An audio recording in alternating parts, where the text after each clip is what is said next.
Oke, kali ini kita akan bedah salah satu kisah paling menarik dalam tradisi Buddhis, yaitu kisah Mahamogalana. Dia adalah salah satu murid utama Sang Buddha, sosok dengan kekuatan super yang luar biasa. Tapi, akhir hidupnya justru jadi sebuah misteri besar. Nah, ini dia pertanyaan utamanya, yang sekaligus jadi paradoks yang bikin bingung. Gimana ceritanya seseorang dengan kekuatan supranatural yang bisa dibilang legendaris malah meninggal dengan cara yang begitu tragis dan kejam? Yuk kita coba pecahkan teka-teki ini bareng-bareng. Coba deh bayangin, seorang master spiritual yang sudah tercerahkan, di hari tuanya bukannya meninggal dengan tenang saat meditasi, malah disergap gerombolan perampok. Dia dipukuli sampai tulangnya remuk, lalu ditinggalin gitu aja. Ini kan sebuah kekerasan yang brutal banget, yang rasanya kontra sekali dengan citra seorang suci. Dan disinilah ceritanya jadi makin bikin penasaran. Mogalana ini bukan orang sembarangan loh. Dia itu dikenal punya kesaktian paling hebat. Bisa baca pikiran, bisa jalan-jalan ke alam lain, bahkan bisa mindahin barang cuma dengan kekuatan pikiran. Terus pertanyaannya, kok bisa kekuatan sebesar itu seolah-olah nggak ada gunanya pas lagi paling dibutuhin? Nah, untuk nemuin jawabannya kita harus mundur dulu ke awal perjalanannya. Oke, sekarang kita putar waktu jauh ke belakang sebelum semua peristiwa tragis itu terjadi. Kita mulai dari masa remajanya, di mana sebuah pencarian besar dalam hidupnya dimulai. Jadi, jauh sebelum dikenal sebagai Mogalana, nama aslinya adalah Kolita. Dan dia punya sahabat terbaik namanya Upatissa, yang nanti kita kenal sebagai Syariputa. Mereka ini berdua kayak dua sisi mata uang yang nggak bisa dipisahin. Upatissa itu si perintis yang pemberani, sang pemimpin. Sementara Kolita atau Mogalana lebih kalem, tipe yang memelihara dan memperdalam apa yang udah ada. Persahabatan mereka ini kuat banget, dan ikatan inilah yang nantinya membentuk takdir mereka berdua. Momen yang mengubah segalanya itu datang pas mereka lagi di sebuah festival besar. Di tengah semua kemeriahan, tawa, dan musik, mereka berdua justru saling pandang dan ngerasa hampa. Mereka sadar kalau semua kesenangan ini cuma sementara, cuma ilusi yang bakal hilang. Nah, kesadaran inilah yang bikin mereka nekat meninggalkan semua kemewahan keluarga dan memulai perjalanan spiritual sebagai pertapa. Tapi, ya jalan spiritual itu nggak gampang. Bahkan seorang Mogalana pun menghadapi rintangan yang manusiawi banget, rasa ngantuk pas lagi meditasi. Sang Buddha sampai memberinya nasihat yang sangat praktis, bener-bener step by step.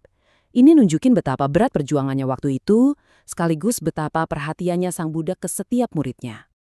Nah, setelah berhasil mengatasi rintangan-rintangan batinnya dan akhirnya mencapai pencerahan, disinilah Mogalana mulai mengembangkan kemampuan-kemampuan yang bikin dia jadi legenda. Mari kita lihat kekuatan luar biasa apa aja yang dia kuasai. Dia bisa tahu persis apa yang lagi kamu pikirin. Bisa dengar percakapan para dewa di alam surga. Matanya bisa ngelihat nasib makhluk-makhluk di alam lain. Belum lagi, dia bisa jalan-jalan antar dimensi dan, yang paling keren, menggerakkan benda fisik tanpa menyentuhnya. Kekuatan-kekuatan inilah yang bikin dia jadi salah satu murid paling diandalkan oleh Sang Buddha. Dan ini bukan cuma cerita isapan jempol loh. Ada satu kisah terkenal di mana sekelompok biku mulai nggak disiplin dan ngobrol terus pas meditasi. Alih-alih marahi mereka, Mogalana cuma menyentuhkan jempol kakinya ke lantai. Dan boom, seluruh bangunan vihara itu bergetar hebat. Sebuah guncangan kecil yang langsung bikin mereka semua sadar lagi. Keren banget kan? Dari semua kekuatannya, mungkin ini yang paling penting buat cerita kita. Kemampuannya untuk melihat langsung cara kerja karma, hukum sebab akibat. Jadi dia itu nggak cuma percaya sama karma, dia menyaksikannya dengan mata kepalanya sendiri. Penglihatan unik inilah yang sebenarnya jadi kunci buat memahami kenapa akhir hidupnya begitu tragis. Oke, sekarang kita balik lagi ke pertanyaan di awal. Kalau emang dia sesakti itu, kenapa dia nggak bisa nyelamatin dirinya sendiri? Nah, disinilah kita mulai mengungkap lapisan misteri di balik kematiannya. Disinilah letak paradoksnya. Semua kekuatan super yang tadi kita bahas seolah-olah jadi nggak ada artinya. Jawabannya, menurut naskah-naskah kuno ternyata nggak ada di kehidupannya yang sekarang. Tapi jauh-jauh banget di masa lampau. Dalam sebuah kehidupan yang mungkin bahkan dia sendiri udah lupa sebelum mencapai pencerahan. Sebelum kita lanjut, penting nih buat kita paham dulu. Karma itu bukan takdir atau hukuman dari Tuhan ya. Ini lebih kayak hukum alam. Sesimpel hukum gravitasi, setiap tindakan yang kita lakukan dengan sengaja, baik lewat perbuatan, omongan, atau pikiran, itu seperti menanam benih. Dan benih itu, cepat atau lambat, pasti akan berbuah. Jadi, ceritanya begini. Di suatu kehidupan yang lampau banget, Mogalana muda saat itu dihasut oleh istrinya untuk menyingkirkan kedua orang tuanya yang sudah tua dan buta. Singkat cerita, dia membawa mereka ke hutan, lalu berpura-pura ada perampok, dan di sanalah dia memukuli mereka sampai meninggal. Sebuah perbuatan yang, gak terbayangkan beratnya.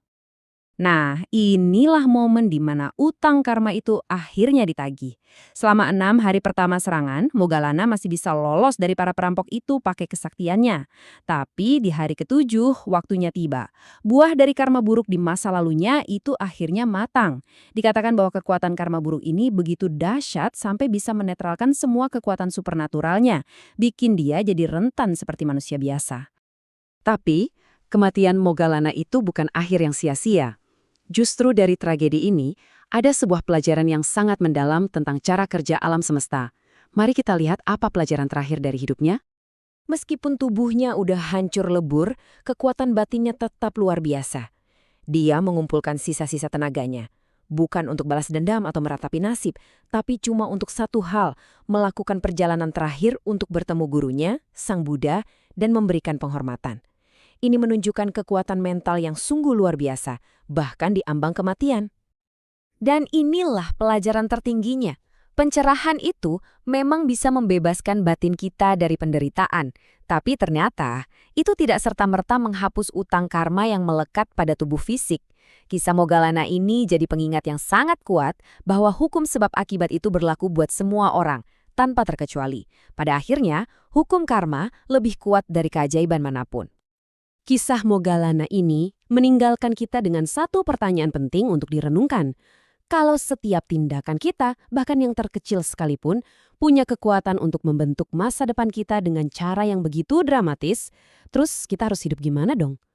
Pulau perlindungan seperti apa yang bisa kita bangun untuk diri kita sendiri mulai dari hari ini? Sebuah pertanyaan yang kayaknya layak kita bawa kemanapun kita melangkah.